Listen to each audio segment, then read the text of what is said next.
റവയുണ്ടോ? കുറച്ച് ചക്കയും കൂടി ഉണ്ടെങ്കിൽ നല്ല പഞ്ഞി പോലത്തെ ചുട്ടെടുത്ത ചക്കട ഉണ്ടാക്കാം കേട്ടോ.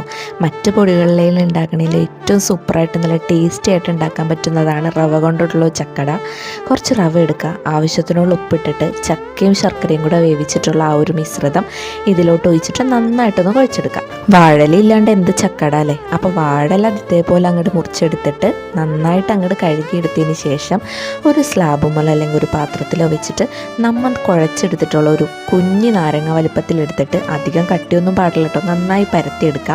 എന്നിട്ട് ഇതേപോലെ ഒന്ന് മടക്കിയതിന് ശേഷം നമ്മുടെ ഏതെങ്കിലും ഒരു പാനിൽ വെച്ചിട്ടൊന്ന് ചുട്ടെടുക്കുക കേട്ടോ. ഇതൊരു 10 മിനിറ്റ് കൊണ്ട് തന്നെ നല്ല അടിപൊളിയായിട്ട് വെന്തോളും. വറുത്ത റവയാണെങ്കിൽ കൂടുതലായിട്ട് നമുക്ക് എളുപ്പത്തിൽ ഉണ്ടാക്കാം കേട്ടോ. അപ്പോൾ ഇത് നമ്മുടെ ചക്കട റെഡി ആയിട്ടുണ്ട്. ഏതൊരു പൊടിയിനെയും കൊണ്ട് ഉണ്ടാക്കിയതിലും ബെസ്റ്റാണ്. നല്ല പഞ്ഞി പോലെ ഇരിക്കും. അതേപോലെ തന്നെ ആ ഒരു റവയുടെ തരിതരി ഉണ്ടല്ലോ, അത് ആ ചക്കയിൽ അങ്ങോട്ട് അലിഞ്ഞിട്ട് നല്ല ടേസ്റ്റ് ആയിരിക്കും. എല്ലാവരും ഒന്ന് ട്രൈ ചെയ്ത് നോക്കണേ.